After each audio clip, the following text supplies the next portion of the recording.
Ant কিংকে পরাজিত করার পর জিনুর সামনে নতুন একটি চ্যালেঞ্জ, জাহেইনের জীবন বাঁচানো। কিন্তু কোনো হিলার না থাকাতে এবং কোনো ওষুধও কাজ না করাতে তাকে এক কঠিন সিদ্ধান্ত নিতেই বাধ্য হতে হবে। হ্যালো বন্ধুরা, welcome back to anime unlocked এবং আজ আমরা এক্সপ্লেন করতে যাচ্ছি সোলো লেভেলিং সিজন 2 এর ফাইনাল এপিসোড নাম্বার 13 আর ওভারঅল এপিসোড 25। আর এখনো যদি আগের এপিসোডটি না দেখে থাকেন তাহলে এখান থেকে তা দেখে নিতে পারেন। আর এই ভিডিওটি ভালো লাগলে অবশ্যই লাইক, শেয়ার আর সাবস্ক্রাইব করতে ভুলবেন না। তো চলুন আর কথা না বাড়িয়ে শুরু করা যাক শেষবারের মতো সোলো লেভেলিং সিজন 2 এর এই এপিসোডটি, যার নাম on to the next target. এপিসোডের শুরুতে জিনু সাংবাদিককে ক্যামেরাটি বন্ধ করতে বলে। যখন সাংবাদিক এতে বিভ্রান্ত হয়ে পড়ে, জিনু বলে যে যদি সেই ক্যামেরাটি সে বন্ধ না করে তাহলে জিনু তা ভেঙে ফেলবে। যার পর সাংবাদিক এটি মেনে নেয় এবং ক্যামেরাটি বন্ধ করে দেয়। এরপর টাস্ক কিছু একটা বহন করে নিয়ে আসে এবং সে সেটি যখন মাটিতে রাখে তখন দেখা যায় যে সেটি ছিল মিন বিয়ঙ্গুর মাথাবিহীন দেহ। জিনু যখন সেই লাশের দিকে তাকায়, ইউনহু জানতে চায় যে তার উদ্দেশ্যটা কি। যার পর আমরা একটি মেসেজ পপ আপ দেখতে পাই যেখানে লেখা ছিল যে শ্যাডো এক্সট্রাকশন সম্ভব। ইউনহু চিৎকার করে আবারও বলে যে আমি একটা প্রশ্ন করছি, যার উত্তরে জিনু বলে আমাদের বেশি সময় নেই, দয়া করে কথা বলো না। যার পর সে বিয়ঙ্গুর দেহের দিকে এগিয়ে যায় এবং বলে আরাইজ, যার ফলে বিয়ঙ্গুর শ্যাডো জেগে ওঠে। আর যদিও এখানে এক্সট্রাকশনটা প্রথম চেষ্টাতেই সফল হয়, মানহতে কিন্তু এখানে 3 বার চেষ্টা করতে হয়েছিল। এদিকে বাইরে জাহাজগুলো আকাশে উড়ে বেড়ানো পিঁপড়েদের লক্ষ্য করে গুলি ছুটছে এবং বেঁচে থাকা জাপানি হান্টাররা সেই জাহাজে জড়ো হয়েছে যেখানে রেইজি ছিল। রেইজি জানায় যে চেয়ারম্যান মাতসুমোটো তাদের প্ল্যান নাম্বার 9 কার্যকর করার আদেশ দিয়েছেন এবং জিজ্ঞেস করে যে তারা প্রস্তুত কিনা। এই কথা শুনে এখনো শকে থাকা অবস্থায় হোশিনো বলে যে রেইজি পাগল হয়ে গেছে, কারণ সে চাইছে তাদেরকে আবারও দ্বীপে পাঠাতে যেখানে এখনো সেই মনস্টারটি রয়েছে যে গোটোকে হত্যা করেছিল। এরপর হোশিনো আরো বলে যে যদি রেইজি নিজের চোখে দেখতো যে কিভাবে গোটোকে সেই কালো পিঁপড়েটি এত সহজে হত্যা করেছিল, তবে সে তাদের সেখানে পাঠানোর কথা বলতো না। তখন রেইজি জানায় যে পিঁপড়ের নতুন ভেরিয়েন্টটিকে এক কোরিয়ান হান্টার হত্যা করেছে, যা শুনে সবাই অবাক হয়ে যায়। যারপর রেইজি হোশিনোকে জিজ্ঞেস করে তবুও কি তুমি পিছিয়ে থাকতে চাও। এদিকে নেস্টে বিয়ঙ্গোর শ্যাডো দেখে চয় অবাক হয়ে উপলব্ধি করে যে জিনউ মৃতদের শক্তি ব্যবহার করার ক্ষমতা রাখে এবং মা ডংউক মন্তব্য করেন যে এটি কোনো সাধারণ সামনিং ম্যাজিক নয়। এদিকে ইউনহো এখনো শ্যাডোটিকে দেখে নির্বাক হয়ে আছে। যারপর জিনু বলে যে সে বিয়ঙ্গুর কণ্ঠস্বর শুনতে পেয়েছিল যেখানে বিয়ঙ্গু জিনুকে তার শক্তি ব্যবহার করতে বলেছিল। এরপর যখন বিয়ঙ্গু হেইনের দিকে এগিয়ে যায় তখন আমরা স্পষ্টভাবে দেখতে পাই যে তার আঘাত কতটা গুরুতর ছিল। তার বাঁ হাত পুরোপুরি ভেঙে গুড়িয়ে গেছে এবং তার পেটের বাম পাশ সম্পূর্ণভাবে চূর্ণ হয়ে গেছে। বিয়ঙ্গু যখন হেইনকে হিল করতে শুরু করে, জিনু বলে যে সে বুঝতে পারছে বিয়ঙ্গু জীবদ্দশায় কেমন ছিল, কারণ জিনুর থেকে কোনো আদেশ না পেয়েই সে নিজে থেকেই হেইনকে নিরাময় করা শুরু করেছে, যার মানে সে নিশ্চয়ই একজন দয়ালু মানুষ ছিল। সবাই বিস্মিত হয়ে এই দৃশ্য দেখছে। আর তখন সাংবাদিকও বুঝতে পারে যে কেন জিনু এটি টেলিভিশনে দেখাতে চায় না। আর চয় উপলব্ধি করে যে প্রতিটি যুদ্ধের পরই জিনু আরো শক্তিশালী হয়ে উঠছে এবং মা ডংউক শুধু বিয়ঙ্গুকে আরেকবার দেখতে পেয়ে একটু খুশি হয়। ইউনহো তখন জিনুকে বলে যে যদি সে হান্টার হিসেবে যুদ্ধ চালিয়ে যায় তবে বিয়ঙ্গুর ক্ষমতা তার জন্য অত্যন্ত কার্যকর হবে। কিন্তু বিয়ঙ্গু সবসময় যুদ্ধকে ঘৃণা করত, তার ভায়োলেন্স পছন্দ ছিল না। যার পর ইউনহো জিনুর কাঁধে হাত রেখে অসহায়ভাবে তাকে অনুরোধ করে যেন সে বিয়ঙ্গুকে আর কোনো যুদ্ধে ব্যবহার না করে। জিনু ইউনহোর দিকে না তাকিয়ে শান্তস্বরে বলে রেড গেটের সময়ও তুমি আমার কাঁধে হাত দিয়েছিলে। তারপর সে বিনয়ের সাথে ইউনহোর হাত তার কাঁধ থেকে সরিয়ে হালকা হাসে এবং তার দিকে তাকিয়ে বলে কিন্তু এবার আদেশ নয়, তুমি অনুরোধ করছো। যার পর সে বিয়ঙ্গুর কাছে যায় এবং ইউনহোকে আশ্বস্ত করে যে সেও একই কথাই ভাবছিল। তারপর তার হাত সে বিয়ঙ্গুর বুকে রাখে এবং বিয়ঙ্গুর শ্যাডোকে মুক্ত করে দেয়। আর যখন সে অদৃশ্য হতে থাকে, বিয়ঙ্গু তার বেস্ট ফ্রেন্ড ইউনহোর দিকে শেষবারের মতো তাকিয়ে হাসে আর ইউনহো চোখে পানি নিয়ে জিনুকে ধন্যবাদ জানায়। ড্যাম ইট, যাই হোক, এদিকে চেয়ারম্যান মাতসুমোটো কোরিয়ান হান্টারদের বেঁচে যাওয়ায় প্রচন্ড রেগে গিয়ে রেইজিকে ফোনে জিজ্ঞাসা করেন যে তারা এখনো জীবিত আছেই বা কিভাবে। রেইজি যার উত্তর দেয় যে হান্টার সাং আসার পর সে নতুন ভেরিয়েন্টটিকে পরাজিত করেছে। মাতসুমোটো চিৎকার করে বলে যে তা তিনি জানেন এবং জিনু সেখানে পৌঁছালো কিভাবে তা জানতে চান। রেইজি জানায় যে তা ব্যাখ্যা করার কোনো উপায় নেই, কারণ মানা রিডিং অনুযায়ী তারা শুধু এতটুকুই বলতে পারবে যে জিনু হঠাৎ করেই আবির্ভূত হয়েছে। মাতসুমোটো এই পরিস্থিতিকে একটি দুঃস্বপ্ন হিসেবে দেখে, কারণ তারা এর মধ্যে 10 জন এস র্যাঙ্ক হান্টারের মধ্যে 7 জনকেই হারিয়েছে।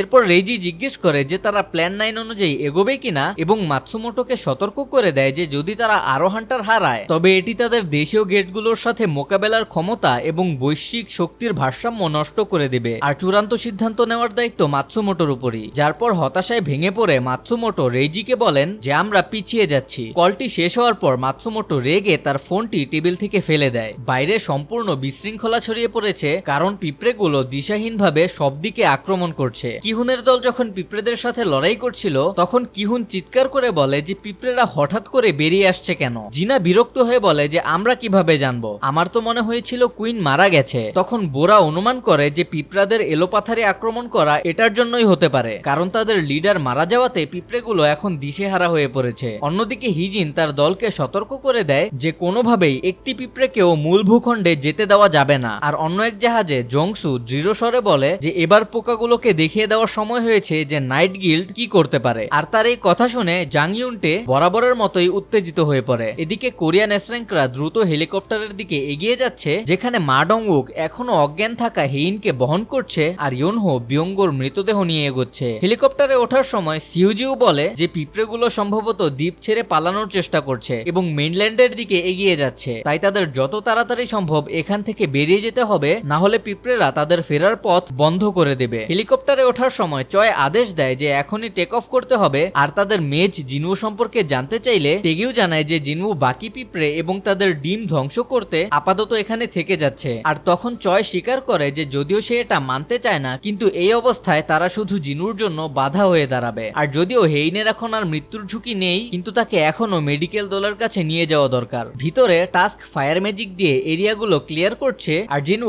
এখনো ফোটেনি এমন পিঁপড়ের ডিমগুলো থেকে এক্সপি অর্জন করছে এবং লেভেল আপ করছে। এরপর জিনু ডিমন কিং এর তলোয়ারটি বের করে এবং এক ঝাপটায় একদল পালিয়ে যেতে থাকা পিঁপড়েকে ধ্বংস করে ফেলে, তাও শুধু তলোয়ার থেকে নির্গত লাইটনিং ব্যবহার করে। তলোয়ারটি কিন্তু তাদের ছোঁয়ওনি। যার পর জিনু বলে যে সে প্রায় দুঃখিত বোধ করছে যে সে এতদিনে তলোয়ারটিকে ব্যবহারই করেনি, এবং সে তলোয়ারটির প্রশংসা করে যে ডিমন কিং এর তলোয়ার সত্যি তার নামের মর্যাদা রেখেছে। যার পর সে বাকিটা তার শ্যাডোদের উপর ছেড়ে দেয়, যারা অবিরামভাবে পিঁপড়েগুলোকে ধ্বংস করেই যাচ্ছে। আর তারপরই জিনু লেভেল আপ করে লেভেল 100-এ পৌঁছে যায়। এরপর জিনু অ্যান্ট কিং এর মৃতদেহের কাছে যায় এবং বলে যে মারা যাওয়ার পরও এই দেহ থেকে বিশাল পরিমাণে অরা নির্গত হচ্ছে। যার পর সে আবারও বলে আরাইজ, কিন্তু ঠিক সেই মুহূর্তে চারপাশের সবকিছুই অন্ধকার হয়ে যায়, যেন সে অন্য কোনো এক ডিমেনশনে স্থানান্তরিত হয়ে গেছে। কিছুই অনুভব করতে না পেরে জিনু ভাবে যে এক্সট্রাকশনের সময় কোনো সমস্যা হলো কিনা, যার পরই সে বাস্তবে ফিরে আসে। আর তার পেছনে একটি ডিমের মতো শ্যাডো গঠিত হয়, আর সে যখন পেছনে তাকায় তখন সেটি একটি কোকুনের রূপ নেয় এবং সেখান থেকেই অ্যান্ট কিং এর শ্যাডো বেরিয়ে আসে, যার জন্য আমরা সবাই এতদিন অপেক্ষা করছিলাম। এরপর যখন জিনু অন্যান্য পিঁপড়েদের শ্যাডো বের করতে যাচ্ছিল তখন অ্যান্ট কিং হঠাৎ করে বলে মাই কিং, আর জিনু অবাক হয়ে ফিরে তাকিয়ে বলে তুমি কি কথা বললে? অ্যান্ট কিং হ্যাঁ বললে জিনু স্পষ্টভাবে বিস্মিত হয় এবং ভাবে যে এটা কিভাবে কথা বলতে পারে যখন অন্য শ্যাডোরা তা পারে না। যার পর অ্যান্ট কিং জিনুর সামনে হাঁটু গেড়ে বসে এবং বলে মাই কিং, আমি চাই আপনি আমাকে একটি নাম দিন। তখনই একটি নতুন মেসেজ পপ আপ হয় যা প্রকাশ করে যে অ্যান্ট কিং জেনারেল র্যাঙ্কের। আর জিনু অবাক হয়ে চিন্তা করতে থাকে যে হয়তো এই বিশেষ র্যাঙ্কই তাকে কথা বলার ক্ষমতা দিয়েছে, কারণ সে আগে কখনো এই র্যাঙ্কটি দেখেনি। যার পর জিনু তাকে বলে আমি তোমাকে হত্যা করেছিলাম, তাও তুমি আমার অনুগত থাকবে? অ্যান্ট কিং গভীর শ্রদ্ধার সাথে যার উত্তর দেয় আমি মারা যাইনি, আপনার হাতে আমি পুনর্জন্ম লাভ করেছি, আমি আনন্দে পূর্ণ, আমি চিরকাল আপনার সেবা করতে চাই, দয়া করে আমাকে একটি নাম দিন। যার পর কিছুক্ষণ চিন্তা করে জিনু বলে বেরু, তোমার নাম বেরু। তার নতুন নাম পাওয়ার পর বেরু বলে যে সে সম্মানিত বোধ করছে। যার পর জিনু অন্যান্য পিঁপড়েদের শ্যাডো বের করে। পিঁপড়েরা তীরের কাছাকাছি পৌঁছে গেলে এক হান্টার বলে যে আমরাই শেষ প্রতিরক্ষার লাইন, তাই কোনোভাবেই পিঁপড়েগুলোকে শহরে যেতে দেওয়া যাবে না। আর ঠিক তখনই দেখা যায় যে লি মিনসাং এত বিশাল সংখ্যক পিঁপড়ে দেখে ভয়ে এক কোণে লুকিয়ে আছে। দুইজন হান্টার তাকে এই অবস্থায় দেখার পর নিজেদের মনোযোগ সরিয়ে যুদ্ধের দিকে আবার ফেরত আনে এবং সেখানে উপস্থিত সকল হান্টার মিলে পিঁপড়েদের বিরুদ্ধে লড়াই করতে থাকে। এদিকে আইল্যান্ড থেকে জিনু পিঁপড়েদের সংখ্যা দেখে বলে যেখানে অনেক বেশি পিঁপড়ে আছে। বেরুজার সাথে সম্মতি জানায় এবং বলে যে 4000 পিঁপড়ে, কোনো নেতাহীন, তারা সব দিকে পালিয়ে যাচ্ছে। আর জিনু আবারও বলে যে এদের সংখ্যা অনেক বেশি। যার পর সে বেরুকে জিজ্ঞেস করে যে তুমি কি এদের সংখ্যা কিছুটা কমাতে পারবে? যার উত্তরে বেরু বলে যদি সেটাই আপনার ইচ্ছে হয় মাই কিং, তাহলে অবশ্যই আমাকে শুধু আদেশ দিন। আর জিনু যখন তাকে আদেশ দেয় তখনই বেরু উড়ে যায়। তীরের দিকে সং চিউল একটি দলকে নেতৃত্ব দিচ্ছে এবং তার কৌশল ব্যবহার করে পিঁপড়েগুলোকে ধ্বংস করছে, কিন্তু সে যখন একটি পিঁপড়েকে মারার পর তার দলকে পিঁপড়ে মারার টেকনিক বলছিল, হঠাৎ কিছু পিঁপড়ে তার দিকে দ্রুত উড়ে আসে আর ঠিক যখন মনে হচ্ছিল যে সে নিশ্চিত মারা যাবে, কিছু একটা সেই পিঁপড়েগুলোকে ধ্বংস করে ফেলে। জুহি তাকে বলে, আপনি কি ঠিক আছেন? আর চিহুল শুধু অবাক হয়ে ভাবে যে এটা কি ছিল। আর ঠিক তখনই বেরু প্রচন্ড গতিতে তার পাশ দিয়ে উড়ে যায় এবং সেখানে থাকা সকল পিঁপড়েকে এক মুহূর্তেই ধ্বংস করে ফেলে। আর যেহেতু হান্টাররা শুধুমাত্র একটি উজ্জ্বল আলো দেখতে পেয়েছিল, জুহি জিজ্ঞেস করে যে ওই আলোটা কি ছিল। চিউল যার উত্তর দেয় যে আমি জানি না, তবে মনে হয় এটি আমাদের বাঁচিয়েছে। কিন্তু জুহি বুঝতে পারে যে এটি জিনুই ছিল। এদিকে এস র্যাঙ্ক হান্টারদের হেলিকপ্টারে পিঁপড়েগুলো আক্রমণ করছে আর তাদের মেজ সামনে একটি ঢাল তৈরি করেছে, আর চয় এবং টেগিউ উপরে দাঁড়িয়ে লং রেঞ্জ আক্রমণ চালাচ্ছে। টেগিউ চয়কে জিজ্ঞেস করে যে এত বেশি পিঁপড়ে, তুমি কিছু একটা করতে পারবে না? চয় যার উত্তর দেয় যে সে কিছু করতে গেলে হেলিকপ্টারটিও ধ্বংস হয়ে যাবে। হেলিকপ্টারের ভেতরে মা ডংউক এবং ইয়োনহো হতাশ বোধ করছে, কারণ তারা মাঝ আকাশে তো কিছুই করতে পারবে না। আর এদিকে মেজ এতক্ষণ ধরে ঢালটি ধরে রাখার পর তার নাক দিয়ে রক্ত পড়তে শুরু করে, আর ঠিক যখন ঢালটি ভেঙে যায় এবং সবাই মনে করে যে তাদের শেষ মুহূর্ত এসে গেছে, একটি বিশাল বজ্রপাত পিঁপড়েগুলোর ওপর নেমে আসে, যা ডিমন কিং এর তলোয়ার ব্যবহার করে কাইসেলের উপর থেকে জিনু করেছিল। যা দেখে ইউনহো বলে যে সে আবারও আমাদের বাঁচালো। আর যখন আকাশে আলো ফোটা শুরু করে, জিনু স্বস্তির স্বরে বলে যে এখন তারা নিরাপদে ফিরতে পারবে। লড়াইটি শেষ হওয়ার পর সবাই যখন উদযাপন করছে, গানহি ন্যারেট করে যে পরবর্তীতে দ্বীপ থেকে ছড়িয়ে পড়া বেশিরভাগ পিঁপড়েকেই বিভিন্ন হান্টাররা আটকে দেয়, ফলে মেইনল্যান্ডে ক্ষয়ক্ষতির মাত্রা অনেক কম আসে। আমাদের দেশের এস র্যাঙ্ক হান্টাররা নিরাপদে ফিরে এসেছে, আর হান্টার চা যিনি এখনো অচেতন তাকে হাসপাতালে নিয়ে যাওয়া হয়েছে। এই যুদ্ধে অনেক হতাহতের ঘটনা ঘটেছে, কিন্তু দ্বীপের হুমকি সফলভাবেই প্রতিহত করা গেছে এবং এভাবেই চতুর্থ জেজু আইল্যান্ড রেইড আমাদের বিজয়ের মাধ্যমেই শেষ হলো। 2 দিন পরে চীনের নৌবাহিনী চীনের পূর্ব উপকূল রক্ষা করছিল। পিঁপড়েরা যখন আক্রমণের রেঞ্জে পৌঁছে যায়, তখন এক কর্মকর্তা তাদের মেজদের আক্রমণের জন্য প্রস্তুত থাকার অর্ডার দিতেই যাচ্ছিলেন, কিন্তু ক্যাপ্টেন তাকে সেই আদেশ ডিলে করতে বলে, কারণ তাদের দেশের হিরো লিউ জিঘাং একটু এক্সারসাইজ করতে চাচ্ছেন। যার পর লিউকে তার শরীর স্ট্রেচ করতে দেখা যায়। সে উঠে দাঁড়িয়ে বলে, সারাদিন বসে থাকতে পারবো না, এবার সবাইকে পানিতে কবর দেওয়ার পালা। তারপর সে তার তলোয়ারগুলো বের করে এবং মাত্র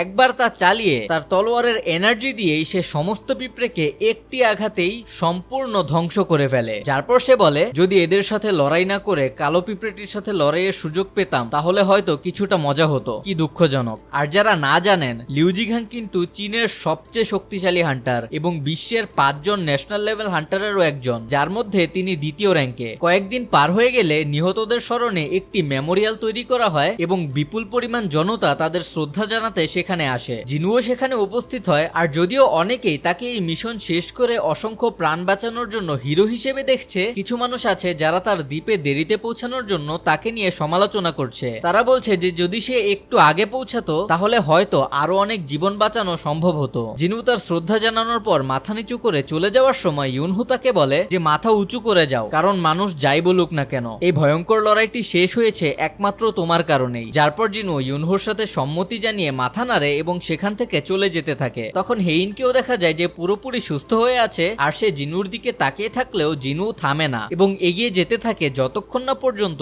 তার সামনে গানহি আসে। এরপর গানহি জিনুকে জেজু আইল্যান্ডে সাহায্য করার জন্য ধন্যবাদ জানায়, কিন্তু জিনু ভারাক্রান্ত মনেই বলে যে যদি সে একটু আগে পৌঁছাতো তাহলে হয়তো হান্টার মিন বেঁচে যেত। তখন গানহি জিনুকে বলে যে তার জন্যই 5 জন কোরিয়ান এস র্যাঙ্ক হান্টার এবং বহু দেশবাসীর জীবন বেঁচে গেছে, যা নিজে থেকেই একটি বিশাল অর্জন। আর গানহি তাকে প্রমিস করে যে সময় হলে সে জিনুকে যে কোনো পুরস্কারই দিতে রাজি আছে। তারপর গানহি জিনুর ভবিষ্যৎ পরিকল্পনা সম্পর্কে জানতে চায়, আর যখন জিনু এই বিষয়ে ক্লিয়ার জানতে চায় তখন গানহি তাকে বলে যে তার শক্তি পুরো বিশ্বই দেখে ফেলেছে, যার ফলে সাধারণ মানুষ তাকে ছেড়ে দেবে না। আর যদি তারা ছেড়েও দেয়, অনেকে আছে যারা তার কাছে আসবে, যা অ্যাসোসিয়েশনও বেশিক্ষণ উপেক্ষা করতে পারবে না। তাই গানহি আবারও জানতে চায় যে জিনু তার শক্তি দিয়ে কি করতে চায় এবং কোথায় করতে চায়। যারপর জিনু জবাব দেয় যে সে নিজের একটি গিল্ড খুলতে চায়। এদিকে আইল্যান্ডের নাইটস গিল্ডকে বেঁচে থাকা পিঁপড়েদের নির্মূল করা এবং রিসোর্স গুলো সংগ্রহ করার দায়িত্ব দেওয়া হয়েছে। আর যখন ইয়োনটে জানতে চায় যে কেন তাদের গিল্ড মাস্টার জংসু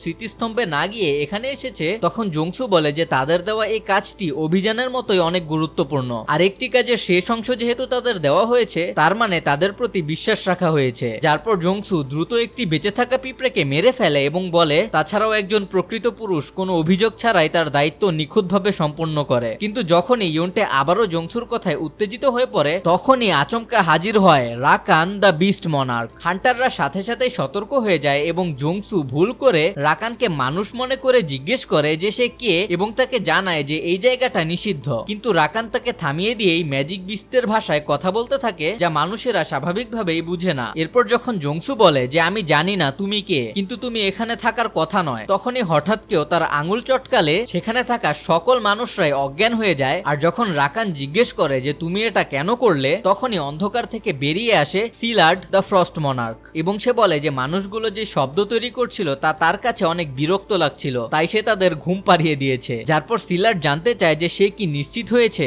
আর রাকান তার জবাব দেয় যে এটা অবশ্যই তারই শক্তি। সিলার্ড তখন এটাকে অদ্ভুত বলে যে এমন কেউ মানুষের পক্ষে দাঁড়াবেই বা কেন। রাকান তখন তার জবাব দেয় যে বরাবরই সে আলাদা রকম ছিল। যারপর সে আরো বলে যে যদি সিলার্ড এতটাই কৌতূহলী হয় তাহলে সে নিজে গিয়ে জিজ্ঞেস করতে পারে, যার উত্তরে সিলার্ড বলে যদি সুযোগ হয় তাহলে করব। এখন হয়তো আপনাদের মনে প্রশ্ন জাগতে পারে যে তারা কার ব্যাপারে কথা বলছে। মানহোয়া এবং ভবিষ্যৎ সোলো লেভেলিং সিজনগুলোর জন্য বিশাল একটি স্পয়লার ওয়ার্নিং দিয়ে দিচ্ছি, তারা কথা বলছিল অরিজিনাল শ্যাডো মনার্ক অ্যাশবর্নকে নিয়ে। যাই হোক, এরপর সিলার্ড একটি পোর্টাল খুলে এবং রাকানকে জানায় যে তাদের এখান থেকে চলে যাওয়াই উচিত হবে, কিন্তু যখন রাকান ভিন্ন মত পোষণ করে তখন সিলার্ড বলে যে তারা এখন এই এলাকাটা অ্যাশবর্নের জন্যই ছেড়ে দিচ্ছে। তখন রাকান বলে অর্থাৎ তুমি এর মধ্যে জড়াতে চাইছো না তাই তো, যার জবাবে সিলার্ড বলে যে তাদের শিকার পরিকল্পনা মতোই চলবে, কারণ কিছুই এখনো পাল্টায়নি। যারপর সিলার্ড সেখান থেকে চলে যায়। রাকান কিছুক্ষণ অজ্ঞান হয়ে পড়ে থাকা মানুষদের দিকে তাকিয়ে থাকে, যারপর সে ঘুরে দাঁড়িয়ে বলতে বলতে যেতে থাকে যে তার অতিরিক্ত ঝামেলা জড়ানোর আসলেই দরকার নেই, কারণ এটা সম্ভবত অতিরিক্ত ঝামেলার মতো কিছুই না। যারপর সে নিজেও একটি পোর্টাল খুলে এবং চলে যাওয়ার সময় সে বলে এখানকার গন্ধ অসহ্যকর, আমি শুধু কল্পনাই করতে পারছি যে সেই মহিলা যদি এখানে থাকতো তাহলে কেমন হইচই করতো। আর এখানে আবারও কনফিউশন সরানোর জন্য মানহোয়ার আরেকটি স্পয়লার দিচ্ছি। রাকান এখানে কথা বলছিল প্লেগ মনার্ক কুরেইশার, যে মূলত পোকামাকড়দের রানী, এবং এত মৃত পিঁপড়ে দেখে সে নিশ্চিতভাবে প্রচন্ড রেগে যাবে। যাই হোক, রাকান চলে যাওয়ার পরপরই আমরা দেখতে পাই যে জিনউর বাবা সাংইল হোয়ান এখানেই ছিল এবং সেই পুরো ঘটনাটি পর্যবেক্ষণ করছিল, আর দুইজন মনার্ক তার উপস্থিতির টেরও পায়নি। জিনহো যখন ট্রাফিকে আটকে ছিল তখন সে ফোনে জিনহোর সাথে কথা বলছিল, আর জিনহো গিল্ড সম্পর্কে জানতে চাইলে জিনহো জানায় যে গানহি তাদের অনুমোদন দিয়ে দিয়েছে, যা শুনে জিনহো উত্তেজিত হয়ে যায় এবং বলে যে সে এখনই তাদের জন্য একটি অফিস খুঁজতে শুরু করবে। কিন্তু তারপরই জিনহোর হাত থেকে সঙ্গই ফোনটি ছিনিয়ে নেয় এবং জিনুকে তার গিল্ডে তাকে নিয়োগ দিতে বলে, আর সে প্রমিস করে যে সে খুবই উপকারী হবে। জিনহো তার ফোনটি ফেরত কেড়ে নেওয়ার চেষ্টা করে, আর তারা যখন ছোট বাচ্চাদের মতো এভাবে টানাটানি করে ঝগড়া করছিল তখন জিনু ফোনটি কেটে দেয়। এরপর যখন জিনু ট্রাফিকের কারণে বিরক্ত হয়ে পড়ছিল তখনই গানহির ফোন আসে, আর জিনু যখন ভাবে যে হয়তো গানহি গিল্ডের ব্যাপারে কিছু বলতে চায়, কিন্তু গানহি তাকে জানায় যে হাইওয়ের একটু সামনের দিকেই একটি বি র্যাঙ্ক গেট আবির্ভূত হয়েছে, যার জন্য এই ট্রাফিকের এই অবস্থা। আর একটি হান্টার টিম প্রস্তুত করা হচ্ছে, কিন্তু ট্রাফিকের কারণে তাদের সেখানে পৌঁছাতে অনেক দেরি হবে, তাই গানহি জিনুকে গেটের কাছে যেতে অনুরোধ করে। আর গেটের কাছে দেখা যায় যে ট্রাফিক কন্ট্রোল জ্যাম সামলাতে হিমশিম খাচ্ছে, আর সেখানে উপস্থিত থাকা এজেন্টকে ফোনে জানানো হচ্ছে যে হান্টাররা এখনো ট্রাফিকে আটকে আছে, যা শুনে সে হতাশ হয়ে পড়ে, কারণ সে এখন বুঝতে পারছিল না যে সে কি করবে। ঠিক তখনই জিনু সেখানে আসে এবং জানায় যে সে গেটের জন্যই এখানে এসেছে এবং সোজা গেটের দিকে হাঁটতে শুরু করে। এজেন্ট যখন তাকে জানায় যে অন্য হান্টারদের আসতে দেরি হবে তখন জিনু শুধু বলে যে সে একাই ঠিক আছে এবং সরাসরি সে গেটের ভেতরে ঢুকে যায়। আর এজেন্ট অবাক হয়ে বলে মানে আমি জানি এটা শুধু একটা বি র্যাঙ্ক গেট, কিন্তু আর ঠিক তখনই গেটটি লাল হয়ে যায়, আর আমরা এই সিজনের সেকেন্ড রেড গেট দেখি, যদিও প্রথমটার মতো অত ইন্টেন্স হবে না, কারণ অবভিয়াসলি জিনু এখন অনেক বেশি শক্তিশালী। গেটের ভেতরে ঢুকে জিনু বুঝতে পারে যে এটি একটি রেড গেট এবং নিজেকে বলে যে এটা আমার সাথেই বারবার হচ্ছে কেন,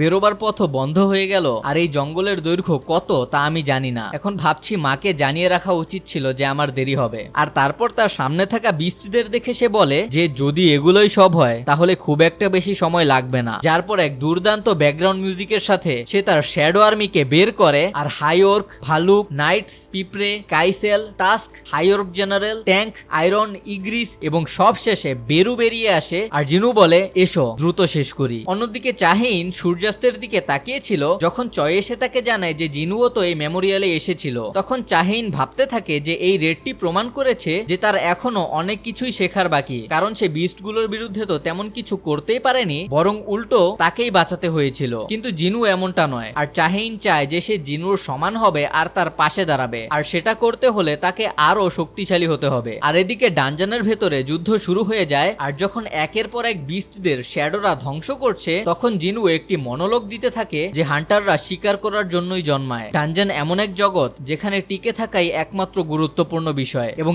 একজন হান্টারকে সবসময় প্রস্তুত থাকতে হয় যে সে যে কোনো মুহূর্তে শিকারে পরিণত হতে পারে। তাই কখন শিকারী এবং শিকারের ভূমিকা বদলে যাবে তা বলা যায় না। আমরা শুধু মৃত্যুর এক ধাপ দূরে থাকি, কিন্তু হান্টাররা লড়াই করতে কখনোই পিছপা হয় না। যত শত্রুই থাকুক না কেন আর যতই শক্তিশালী হোক না কেন, তাদের সবারই লড়াইয়ের ভিন্ন ভিন্ন কারণ আছে। কেউ লড়ে পরিবার রক্ষার জন্য, কেউ লড়ে আদর্শ টিকিয়ে রাখতে, কেউ নিজের পরিচয় প্রমাণ করতে, আর কেউ নিয়তির বিরুদ্ধে দাঁড়ানোর জন্য। তাই হান্টাররা শিকার করতেই থাকে এবং কেউই থামার জন্য প্রস্তুত নয়। মনোলগটি চলার সময় আমরা কিছু গুরুত্বপূর্ণ সিনও দেখতে পাই, যেমন মা ডংউক এবং লিম টেগিও একে অপরের সাথে এখনো স্পার করছে, জুহি এবং চিউল একসঙ্গে কাজ করছে, তাছাড়া পার্খিজিন, আনসাংমিন এবং হিউন কিচুলও একসঙ্গে হোয়াইট টাইগার গিল্ডের জন্য কাজ করছে, যা তারা আগে থেকেই করে। কিহুনের টিম ডানজান রেড করছে এবং সং-এ আর জিনহো অফিসের ডিজাইন নিয়ে ঝগড়া করছে। এদিকে জিনা এবং তার মা নর্মাল একটি জীবনযাপন করছে, আর চয় এবং ইউনহো এখনো বাচ্চাদের মতো ঝগড়া করছে, যাদের দিকে গানহি নিজের সন্তানের মতোই তাকিয়ে আছে, আর জিনচুল তাদের দিকে ক্লান্তভাবে এমন এক বড় ভাইয়ের মতো তাকিয়ে আছে যে ছোট ভাইদের ঝগড়া দেখে বিরক্ত হয়ে গেছে। আর সবচেয়ে গুরুত্বপূর্ণ দুইটা সিন ছিল, চাহিনকে দেখা যায় একটি কুমডো স্কুলে বসে আছে, যেখানে আপনারা যদি না জানেন মানহোয়াতে সে সংচিউলের অধীনে প্রশিক্ষণ করবে, তার জন্যই সে সেখানে যোগ দিয়েছে। এবং ফাইনালি সাংহিলওয়ানের সেই রহস্যময় সিনটা, আসলে সে কি করতে চাচ্ছে আর কিভাবে দুইজন মনার্ক তার উপস্থিতি টেরই পেল না। যাই হোক, তা আমরা পরবর্তীতে আলোচনা করব। আপাতত যুদ্ধ শেষ হওয়ার পর সমস্ত শ্যাডোরা একসাথে সারিবদ্ধ হয়ে হাঁটু গেড়ে বসে, আর জিনু ক্যামেরার দিকে হেঁটে আসে এবং বলে on to the next target. আর প্রথম সিজনের ইন্ট্রোর সাথেই সোলো লেভেলিং সিজন 2 আর রাইজ ফ্রম দ্য শ্যাডোস এখানেই শেষ হয়ে যায়। সত্যি বলতে একটা দারুণ সিজন, আর কি দুর্দান্ত এন্ডিং ছিল। মানে আমাদের অরা চাষি তো অরা চাষ করতে করতেই গেল। যাই হোক, তো এতটুকুই ছিল বন্ধুরা। সিজনটি এমন ভাবে শেষ হলো যেখানে পরবর্তী সিজনের অন্য কোনো স্পষ্ট টিজ বা ট্রেইলার বা কোনো হিন্ট কিছুই দেওয়া হয়নি। তবে এই সিজনটি যেই পরিমাণে সফলতা অর্জন করেছে, তাতে করে সোলো লেভেলিং সিজন 3 এর কাজ শুরু হওয়াটাই স্বাভাবিক। যদিও এখনো আনুষ্ঠানিকভাবে কোনো ঘোষণাই হয়নি, তবে অ্যাটলিস্ট আমি আশা করি কয়েক মাসের মধ্যে আমরা হয়তো কিছু একটা শুনতে পাবো। যাই হোক, যদি এই ভিডিওটা ভালো লেগে থাকে তাহলে অবশ্যই লাইক, শেয়ার, কমেন্ট, সাবস্ক্রাইব সব করবেন। আর থ্যাংক ইউ এই সিরিজটাকে সাপোর্ট দেওয়ার জন্য। আর যেহেতু সিজন 3 আসতে ভালো সময় লাগবে, আমরা কি আগে মানহোয়াটা কভার করব নাকি সিজন 1টা কভার করব, কমেন্টে অবশ্যই জানাবেন। তো আজ এই পর্যন্তই, দেখা হচ্ছে পরবর্তী সিরিজে।